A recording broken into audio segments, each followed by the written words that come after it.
कंतर हाईस्कल रे smart school को रूपांतर को नहीं समीक्षा बैठक में बीजेडी दुई गोष्ठी मध्य गंडगोल। जाजपुर जिलार कोरेई ब्लॉक अंतर्गत कंतर स्थित अशोक दास हाईस्कल रे स्मार्ट स्कूल रे परिणत करने समीक्षा बैठक चलता बेले बीजेडी दुई गोष्ठी मध्य मुहांमुही होई मारपिट आड़ को जाइथिला। उभय पक्ष कोरेई थाना रे अभियोग करछथि। कोरेई बीजेडी दल कंदल हाट जाई पदा पड़िछि। विधायक अशोक बड़ को अपदस्थ होगाकू पड़ी। गंडगोलर दृश्य वीडियो भाइराल होइछि।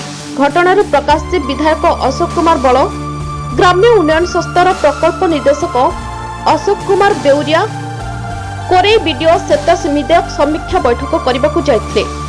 बैठक आरंभ होबारु कंतर सरपंच रुनु भूया को बैठक को डाकी नथिबारु से आसी असंतोष प्रकाश करथिले। सरपंच स्वामी विधायक को गाड़ी गुलस करिबारु पूर्वतन सरपंच नारायण बराड़ प्रतिवाद करिबारु उभय मध्य मुहांमुही होइतला। उभय गोष्ठी आरोप प्रत्यारोप मारपिट होइतला। सरपंच गोड़ भांगी दैछि। आहत होई जाजपुर रोड डाक्तरखाना रे चिकित्सा पई आछंती।